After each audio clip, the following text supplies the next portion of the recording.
What happened 47 years ago in the New Mexico desert? Did a UFO really crash in the middle of the night? And if it wasn't a UFO, what was it? And is the government covering up the story of the century? Well, one thing is for sure. There are an awful lot of unanswered questions. And tonight, we're going to try and sort out facts from fiction concerning an alleged alien encounter out in the New Mexico desert. And also its connection to Wright Patterson Air Force Base. Plus a few startling evidence pieces that show that the story did not end there. On the morning of July 3rd, Mac Brazel finds some rather unusual wreckage scattered across his property. Whatever happened here in early July of 1947 has permanently linked Dayton, Ohio to Roswell, New Mexico. And it put a sheep rancher in Lincoln County at the center of one of the longest-running controversies in U.S. history. What did Mac Brazel find scattered across his property? Could it have been what the government first said it was, a crashed flying saucer? Wreckage scattered over a large area. Witnesses describing it as lightweight and super strong beams with strange drawings and foil-like material that had a memory. There were a lot of people that believed that we had something unique, otherwise we wouldn't have. Walter Haut was the Roswell Army Airfield Public Information Officer, and he was ordered to release the story that the government had indeed recovered a crashed saucer on Brazel's ranch. His friend, intelligence officer Jesse Marcel, was one of the first military men at the debris site. Jesse had gone out to the ranch with Brazel and picked up a bunch of material and brought it back to the base. That material was flown to General Ramey's office. And according to other reports, some of it came here to Dayton. A lot of this material, there were very few people saw. A lot of it was put on trucks out at the site, or covered, taken to the aircraft, and the aircraft flown either to Wright Field or wherever else they may have gone. That's when the official story was changed. The Army Air Corps said Brazel had found nothing more than a downed weather balloon, and they had pictures to prove it. Intelligence officer Major Jesse Marcel was ordered to pose for pictures with some of the wreckage and told not to talk to the media. If it was a government plan, it worked. The story died. It was nothing very serious. I think most people took it as an honest mistake made by the people off the base. For many years, no one in this New Mexico town thought much more about the story until a few of them started comparing notes. Jesse Marcel talked to Walter Haut and admitted he didn't buy that crashed weather balloon story. He was very, very adamant. What we picked up and brought into the base was not of this earth. He could not change his opinion. This was not of this earth. We don't have the technology to develop anything like this. Materials that were so thin, they were like foil that you could crumple up in your hand, and when you released it, it went back to its original form. Had a memory built in it. Glenn, get out of here and get out of here as fast as you can. And in a rare interview, mortician Glenn Dennis told me he remembered getting some strange calls from the base mortuary officer around the time of the Brazel discovery. He called one night. He said, "What's the smallest size hermetically sealed casket that you keep in stock?" And then here again, I said, "Hey, what have you guys got out there?" Later that day, while on an ambulance run to the base hospital, Dennis saw strange wreckage at the back of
He said the bodies were definitely aliens.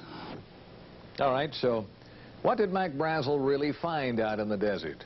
The weather balloon doesn't carry passengers, and it wasn't all that secret. And where did the bodies come from? What about those reports as well that both wreckage and alien bodies were shipped to Wright Pat? Well, coming up, we'll try and track down exactly what was and was not shipped here, and why the Roswell case is still under the microscope after all these years.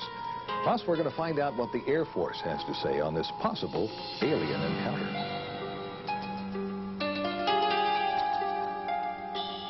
Again, it's started attracting real attention around 1979, when some well-established researchers, including Stan Friedman, Bill Moore, Kevin Randall, and Don Schmidt, started to dig into the story. Witnesses talking about another crash site miles from the Brazel Ranch and alien bodies. Also, rumors of a Wright Pat connection grew.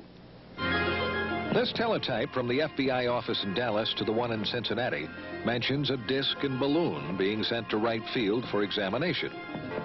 And Army Air Corps pilot Pappy Henderson admits that he flew wreckage of a crashed saucer from Roswell to Dayton, and he tells a friend that he saw alien bodies.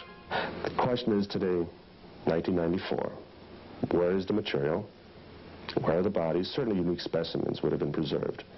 Authors and researchers Kevin Randall and Don Schmidt have just released the latest book on the Roswell case. And they told me witnesses have shed even more light on the story. We've talked to both civilians and military who were there. We have over 50 sworn affidavits all attesting to personal involvement in this case. And more than one witness has mentioned government cover-up. The Provost Marshal Edwin Easley now, who mentioned over and over again that I'm still sworn to secrecy, yet before he died, he acknowledged his involvement, the bodies, and that the President, whether personally or indirectly, had asked them to cooperate and never to say a word about this. And about that Wright Pat connection? We have first-hand testimony that there were two separate body flights that went out early morning of July 6th, sometime between 2 and 3 in the morning. That there were two flights, one went on to Andrews Air Force Base in Washington, D.C. And we can only imagine who may have been interested in possibly seeing the contents within the bomb bay. And the other flight went on to Wright Field. All right, some amazing allegations as to what might have been shipped to Wright Pat following the crash at Roswell. Well, recently we went on base to try and find some evidence to back up the witness statements and also try and prove or disprove the allegations and also some long-standing rumors. We got some answers and a few surprises. This is Area B at Wright Pat, and behind me a cluster of buildings and hangars. Now, most of the old rumors were that the bodies and wreckage were kept in Hangar 18. Well, first of all, there never was a Hangar 18. There is a Building 18, but it's home to Wright Lab, and it never has been home to Foreign Technology Division, which is the division that you would have expected to have been in charge of the wreckage and the bodies. We checked base civil engineering maps that show everything above and underground, and those rumored secret underground storage vaults and tunnels just don't show up. But a recent article in Far Out magazine claims Building 620, that's the avionics lab up on the hill, has access to secret vaults through a tunnel under the auditorium. So, using the map in the magazine, we found a tunnel. And here it is. Sources confirm it's the only tunnel under that building. We found no vaults of any kind, plus the building wasn't built until the mid-60s. So, what happened to the wreckage from Roswell? Well, the Air Force agreed for the first time to talk about it. Had there been in an exclusive one-on-one interview with a man who heads this sprawling complex known as the Air Force Foreign Aerospace Science and Technology Center, we got some surprising answers. The obvious first question, were alien bodies and wreckage recovered from a crash at Roswell, and were they brought to Wright Pat? We've extensively researched that, kind of hoping that we might find after all these years that really there was some thread of truth, and we've had no success at all. And I know today there are no such vehicles or bodies on the base. If they were. If we're to believe that Roswell was nothing more than a weather balloon crash, why would it have been brought here in the first place? If it was easily identified as a weather balloon, probably it wouldn't have been. If it were a foreign weather balloon, it may have been. If it were unidentified, it would be brought here because, in fact, that is our job, to look at technology and technological advances in any sense. Well, that seemed to be a pretty good argument that it was not an everyday weather balloon. And if it wasn't alien bodies in a UFO, what was it? Extensive research here, we found just no indication at all of any kind of incident at Roswell. I mean, we have nothing on record for that investigation. But we did learn that there was a Roswell file in one base office. Meet Colonel Hector Quintanilla. He was the last director of the Air Force's Project Blue Book. There was a folder. Okay. A folder about as big as this, with newspaper accounts of what transpired out at the ranch or wherever it was. But there was no formal correspondence that I could find with regards to Roswell. He told me Blue Book's evaluation of the case was it was nothing more than a balloon, and that's the end of it. But interestingly enough, a search of other Air Force documents failed to turn up any reference to Roswell in any form. We can't find an advantage to keeping such a thing a secret. We think that probably what happened is that there wasn't anything significant from the Roswell incident, if in fact it was evaluated here.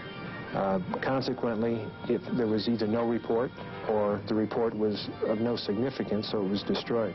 And he added, nothing like aliens or a UFO could have arrived at Wright Pat without somebody knowing about it and eventually talking. Almost impossible to keep something that fantastic a secret, specifically within the intelligence community, and particularly from the organization that's supposed to evaluate that sort of thing. Secret. We've heard that word a lot tonight. Well, coming up, we've got some new evidence that may well explain what at least some of that wreckage from Roswell really was, and why it came here, and why the government chose to keep it a secret. We'll be back.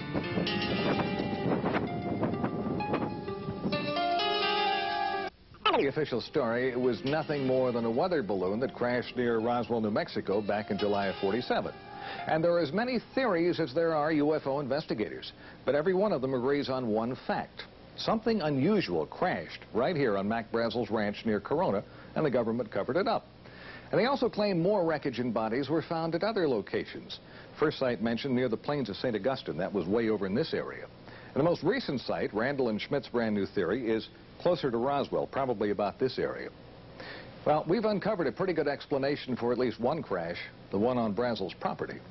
If you look at Mac Brazel's original description of what he found on his ranch, lightweight beams with strange purple markings that resembled flowers and foil-like material that kept its shape, our investigation found that that matches the type of materials used in a top-secret high-altitude spy project known as Mogul. It was far different in materials and mission from any common weather balloon. Now, let me show you the difference. Coming up is a drawing of a Mogul weather balloon, one of the configurations. A lot of balloons, suspended pieces down here, exotic materials, and from top to bottom, it stretched over 600 feet. And it was designed to spy on the Russians to keep track of their nuclear tests.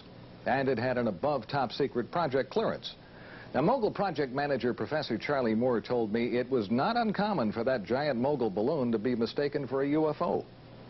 When Moore and his Mogul team learned of the flap over the Roswell incident, he said they laughed, but they kept quiet about their project.